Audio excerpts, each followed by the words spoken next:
The journey of discovering atoms అనే ఈ video సిరీస్లో మన లాస్ట్ వీడియోలో 17th సెంచరీకి వచ్చాం. అయితే ఈ వీడియోలో అసలు 18th సెంచరీలో ఎలాంటి మేజర్ ఇన్వెన్షన్స్ వచ్చాయి అనే దాని గురించి డిస్కస్ చేయబోతున్నాం. 18th సెంచరీకి వచ్చేసరికి యాటమ్స్ అనేవి ఫిలసాఫికల్ ఐడియాస్ నుంచి ఎవ్వరు అవాయిడ్ చేయలేని స్టేజ్కి వచ్చేసాయి. జనరల్గా మనం ఏదైనా సబ్స్టెన్సెస్ని హీట్ చేసినప్పుడు గ్యాసెస్ రిలీజ్ అవుతాయి కదా. సో స్టీఫెన్ హేల్ అనే సైంటిస్ట్ ఏం చేశారంటే కొన్ని ప్రాక్టికల్ మెథడ్స్ని ఇన్వెంట్ చేశారు, ఏవైతే గ్యాసెస్ రిలీజ్ అవుతున్నాయో వాటిని కలెక్ట్ చేయడానికి. నెక్స్ట్ 18th సెంచరీ స్టార్టింగ్లో జార్జ్ ఎర్నెస్ట్ అనే సైంటిస్ట్ ప్రపోజ్ చేసిన ఫ్లాగిస్టన్ థియరీని అందరూ నమ్మడం మొదలుపెట్టారు. ఈ థియరీలో ఏం నమ్మేవారంటే ఏవైతే ఫ్లేమబుల్ మెటీరియల్స్ ఉంటాయో వాటిలో ఫ్లాగిస్టన్ అనే ఒక ఫ్లేమబుల్ సబ్స్టెన్స్ ఉంటుంది. సో ఎప్పుడైనా ఆ ఆబ్జెక్ట్స్ని కాల్చినప్పుడు వాటిలో ఉండే ఫ్లాగిస్టన్ అనేది ఎయిర్లోకి రిలీజ్ అయిపోతుంది, అందుకే మనకి యాష్ మిగులుతుంది అని. సో ఈ థియరీ ప్రకారం ఫ్లేమబుల్ ఆబ్జెక్ట్స్ని కాలిస్తే ముందున్న వెయిట్ కన్నా తర్వాత ఉన్న వెయిట్ తగ్గిపోవాలి, ఎందుకంటే ఫ్లాగిస్టన్ ఎయిర్లోకి రిలీజ్ అయిపోతుంది కాబట్టి. బట్ ఇది ఎవ్రీడే అబ్జర్వేషన్స్ వరకు బాగానే వర్క్ అయ్యేది, కానీ కొన్ని మెటీరియల్స్ మాత్రం వాటిని కాల్చిన తర్వాత లేదా మెల్ట్ చేసిన తర్వాత వెయిట్ పెరిగేవి. సో ఈ ఫాల్స్ థియరీ వల్ల మనం యాటమ్స్ని డిస్కవర్ చేయడంలో చాలా లేట్ అయ్యాం, ఎందుకంటే సైంటిస్టులు ఈ ఫాల్స్ థియరీని బేస్ చేసుకుని చాలా ఫాల్స్ క్వశ్చన్స్ని రేస్ చేసుకునేవాళ్ళు. సో వాటికి ఆన్సర్స్ కనుక్కునే ప్రయత్నంలో చాలా టైం వేస్ట్ అయిపోయింది. ఇప్పుడంటే మనం చాలా అడ్వాన్స్ అయ్యాం కాబట్టి మనకి ఫ్లాగిస్టన్ థియరీ అనేది ఒక ఫూలిష్నెస్గా అనిపించవచ్చు, కానీ జస్ట్ ఇమాజిన్ ప్రజెంట్ ఉన్న కెమిస్ట్రీ నాలెడ్జ్ లేకపోతే మనలో చాలామంది ఈ థియరీని యాక్సెప్ట్ చేసేవాళ్ళం. తర్వాత 18th సెంచరీలో జోసెఫ్ బ్లాక్ అనే ఒక సైంటిస్ట్ గ్యాసెస్ని చాలా కేర్ఫుల్గా స్టడీ చేయడం స్టార్ట్ చేశారు. జోసెఫ్ బ్లాక్ కన్నా ముందున్న వాళ్ళు గ్యాసెస్ మొత్తాన్ని ఒకటే ఎంటిటీగా చూసేవాళ్ళు. లైక్ ఇప్పుడు మనకి గ్యాసెస్లో కూడా oxygen, carbon dioxide, carbon monoxide ఇలా చాలా ఉంటాయని తెలుసు. బట్ జోసెఫ్ బ్లాక్ కన్నా ముందున్న వాళ్ళు గ్యాసెస్ మొత్తాన్ని ఒకటే ఎంటిటీగా చూసేవాళ్ళు. అయితే బ్లాక్ ఏం చేశాడంటే జనరల్గా మనం కొన్ని సబ్స్టెన్సెస్ని హీట్ చేసినప్పుడు వాటి మాస్ ముందున్న దానికంటే తగ్గిపోతుంది. అయితే బ్లాక్ ఒక డౌట్ వచ్చింది, అదేంటంటే ఈ మాస్ అసలు ఎందుకు తగ్గుతుంది, అలానే ఈ మాస్ ఎక్కడికి పోతుంది అని.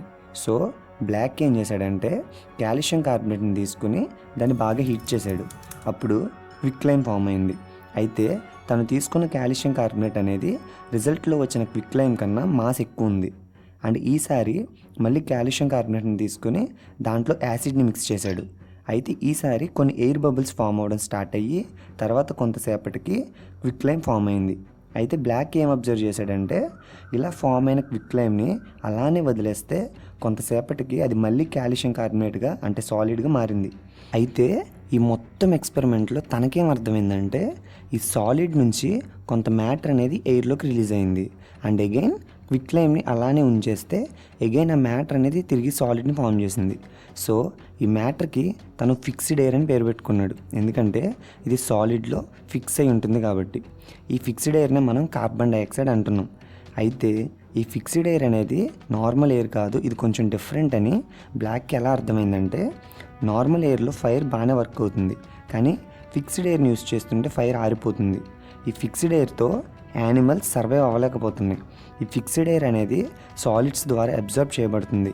రియాక్షన్స్కి ముందు అలాగే తర్వాత కూడా సాలిడ్స్ని సరిగ్గా అబ్జర్వ్ చేస్తే కొంత మాస్ అనేది డిసప్పేర్ అయిపోతుంది, కానీ ఎప్పుడైతే సాలిడ్స్ ఆ గ్యాస్ని అబ్జర్వ్ చేసుకుంటున్నాయో అప్పుడు తిరిగి సాలిడ్స్ యొక్క మాస్ పెరుగుతుంది. అప్పుడు తనకు అర్థమైంది ఈ ఫిక్స్డ్ ఎయిర్ కూడా ఒక టైప్ ఆఫ్ మ్యాటర్ అని. అండ్ తనకు అర్థమైంది మనకు కనిపిస్తున్న ఎయిర్ అనేది ఒక యూనివర్సల్ సబ్స్టెన్స్ కాదు, దీనిలో చాలా డిఫరెంట్ టైప్ ఆఫ్ గ్యాసెస్ ఉన్నాయి అని. కార్బన్ డైఆక్సైడ్ యొక్క ప్రాపర్టీస్ తనకు తెలియకపోయినప్పటికీ ఫిక్స్డ్ ఎయిర్ అనే పేరుతో కార్బన్ డైఆక్సైడ్ని నిజంగా ఐసోలేట్ చేయగలిగాడు జోసెఫ్ బ్లాక్.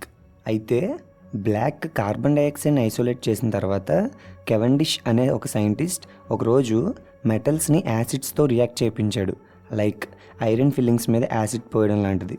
అయితే ఆ రియాక్షన్లో బబుల్స్ ఫామ్ అవ్వడం గమనించిన కెవెండిష్ ఆ ఎయిర్ని కలెక్ట్ చేశాడు. కలెక్ట్ చేసిన ఆ ఎయిర్ని ఇన్ఫ్లేమబుల్ ఎయిర్ అని అన్నాడు, ఎందుకంటే ఈ ఎయిర్ ఫైర్ని ఈజీగా క్యాచ్ చేస్తుంది.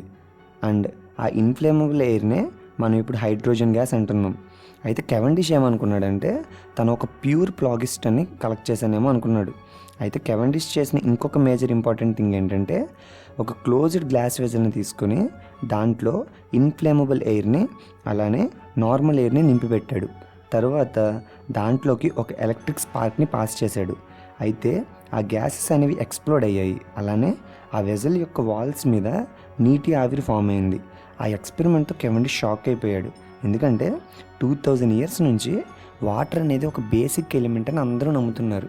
కానీ అప్పుడు కెవెండిష్కి అర్థమైంది వాటర్ అనేది ఒక బేసిక్ ఎలిమెంట్ కాదు, ఈ వాటర్లో కూడా 2 types ఆఫ్ గ్యాసెస్ యొక్క కాంబినేషన్ ఉంది అని. అండ్ ఆ 2 గ్యాసెస్ హైడ్రోజన్ అండ్ ఆక్సిజన్ అని అప్పుడు కెవెండిష్కి తెలియదు. Next Carl William and Priestley అనే ఇద్దరు సైంటిస్టులు 4 years డిఫరెన్స్లో 2 different ఎక్స్పెరిమెంట్స్ చేశారు. అవేంటంటే ముందుగా కార్ల్ విలియం ఈయన ఏం చేశాడంటే తన ల్యాబ్లో డిఫరెంట్ కెమికల్ కాంపౌండ్స్ని హీట్ చేస్తూ వచ్చిన గ్యాసెస్ని ఐసోలేట్ చేస్తున్నాడు. అలాంటి టైంలోనే తను ఒక డిఫరెంట్ గ్యాస్ని ఐడెంటిఫై చేశాడు. ఈ గ్యాస్ అనేది ఫైర్ని ఇంకా స్ట్రాంగ్గా మారుస్తుంది. సో అందుకని ఈ గ్యాస్ని ఫైర్ ఎయిర్ అని పిలిచాడు. మరోవైపు జోసెఫ్ ప్రీస్ట్లీ ఒక ఇన్వర్టెడ్ గ్లాస్ కంటైనర్లో మెర్క్యూరీ ఆక్సైడ్ పౌడర్ని తీసుకుని సన్లైట్ని యూజ్ చేసుకుని బాగా హీట్ చేశాడు. కొంతసేపటికి ఆ కంటైనర్లో లిక్విడ్ మెర్క్యూరీ ఫామ్ అయింది అండ్ ఆ రియాక్షన్లో వచ్చిన గ్యాస్ని కలెక్ట్ చేశాడు. తర్వాత ఆ గ్యాస్ని ఒక ఫ్లేమ్తో టెస్ట్ చేస్తే ఫ్లేమ్ అనేది ఇంకా బ్రైట్ అయింది. అలానే తర్వాత ఏం చేశాడంటే ఒక 2 rats తీసుకుని 2 జార్స్లో పెట్టాడు. అయితే ఒక జార్లోనేమో నార్మల్ ఎయిర్ ఉంది, ఇంకొక జార్లోనేమో తను అప్పుడే డిస్కవర్ చేసిన న్యూ ఎయిర్ ఉంది. అయితే తను ఏం అబ్జర్వ్ చేశాడంటే ఈ కొత్త గ్యాస్లో ఉన్న ర్యాట్ అనేది 4 times ఎక్కువసేపు బ్రతికింది నార్మల్ ఎయిర్లో ఉన్న ర్యాట్తో పోలిస్తే. అయితే ప్రీస్ట్లీ ఏమనుకున్నాడంటే ఈ కొత్త గ్యాస్ అనేది ఫ్లేమ్స్ నుంచి ఫ్లాగిస్టర్ని బాగా అబ్జర్వ్ చేసుకుంటుంది కాబట్టి దాన్ని ఆయన ఫ్లాగిస్టర్ని ఎయిర్ అని పిలిచాడు. అయితే ఈ గ్యాస్నే మనం ఇప్పుడు ఆక్సిజన్ అని పిలుస్తున్నాం. సేమ్ కెవెండిష్ లానే కార్ల్ విలియం అండ్ ప్రీస్ట్లీ కూడా ఫ్లాగిస్టన్ థియరీకి చాలా లాయల్గా ఉండిపోయారు. ఈవెన్ వాళ్ళు ఈ నేచర్ యొక్క ఫండమెంటల్ ఎలిమెంట్స్ని డిస్కవర్ చేశామని కూడా గుర్తించలేకపోయారు. సో సరిగ్గా ఇలాంటి టైంలోనే మన స్టోరీలోకి యాంటోనీ లెవాయిజర్ ఎంట్రీ ఇస్తారు. ఈయననే ఫాదర్ ఆఫ్ మోడర్న్ కెమిస్ట్రీ అని కూడా అంటారు. ఎందుకంటే ఈయన చాలా వెయిట్ బేస్డ్ ఎక్స్పెరిమెంట్స్ చేసి ఫ్లాగిస్టన్ థియరీని కంప్లీట్గా రాంగ్ అని ప్రూవ్ చేసేసాడు. జనరల్గా కంబషన్ జరిగినప్పుడు ఫ్లాగిస్టన్ ఏం రిలీజ్ అవ్వదు, ఆ సబ్స్టెన్స్ అనేది ఒక పర్టిక్యులర్ గ్యాస్తో కంబైన్ అవుతుందని చెప్పాడు. అండ్ ఆ పర్టిక్యులర్ గ్యాస్నే ఈయన ఆక్సిజన్ అన్నాడు. అండ్ లెవైజర్ ఏమంటాడంటే ఏ కెమికల్ రియాక్షన్లో అయినా సరే మాస్ అనేది క్రియేట్ అవ్వదు, అలానే డిస్ట్రాయ్ కూడా అవ్వదు. దీన్నే మనం law of conservation of mass అంటాం. అండ్ ఇప్పుడున్న ఎలిమెంట్స్ కానీ కాంపౌండ్స్ కానీ వాటికి ఏవైతే నేమ్స్ ఉన్నాయో వాటన్నిటికీ బేస్ లెవైజర్ దగ్గరే స్టార్ట్ అయింది. యాంటోనీ లెవైజర్ గురించి పూర్తిగా మాట్లాడుకుంటే ఈ వీడియో అస్సలు సరిపోదు. సో ఫ్యూచర్లో ఇంకా డీప్గా మాట్లాడే ప్రయత్నం చేద్దాం. అండ్ ఇక్కడ నుంచి వచ్చే డిస్కవరీస్ అన్నీ చాలా వరకు లెవైజర్ యొక్క డిస్కవరీస్ని బేస్ చేసుకునే వస్తాయి. అందుకే దీన్ని ఫాదర్ ఆఫ్ మోడర్న్ కెమిస్ట్రీ అని అంటారు. సో 18th centuryలో మేజర్గా ఏం జరిగిందంటే అప్పటి వరకు ఉన్న సైంటిస్టులు అందరూ సాలిడ్స్ అండ్ లిక్విడ్స్ మీద చాలా ఎక్స్పెరిమెంట్స్ చేశారు. బట్ గ్యాసెస్ జోలికి ఎవరు వెళ్ళాల, ఎందుకంటే అవి కొంచెం హార్డ్ టు డీల్ థింగ్స్ కాబట్టి. అయితే 18th centuryలో వచ్చిన సైంటిస్టులు అందరూ ఈ ఎక్స్పెరిమెంట్స్ చేయడం వల్ల అప్పటి వరకు గ్యాసెస్ రిలేటెడ్ ఉన్న ఫాల్స్ థియరీస్ అన్నిటినీ ఈజీగా కొట్టేశారు. అండ్ మన మోడర్న్ కెమిస్ట్రీకి ఒక ఫౌండేషన్ పడింది ఈ 18th centuryలోనే. అండ్ ఇక్కడి నుంచి జర్నీ ఎలా జరిగింది అనేది మన ఫ్యూచర్ వీడియోస్లో మనం మాట్లాడుకుందాం. ఆ వీడియోస్ మీరు మిస్ కాకుండా ఉండాలనుకుంటే ఇప్పుడే ఛానల్ని సబ్స్క్రైబ్ చేసుకొని బెల్ ఐకాన్ని యాక్టివేట్ చేసుకోండి. ఈ వీడియో మీకు యూస్ఫుల్ అనిపించుంటే వీడియోని లైక్ చేసి మీ ఫ్రెండ్స్తో షేర్ చేసుకోండి. అండ్ ఈ వీడియో మీకు ఎలా అనిపించిందో కింద కమెంట్స్ ద్వారా తెలియజేయండి.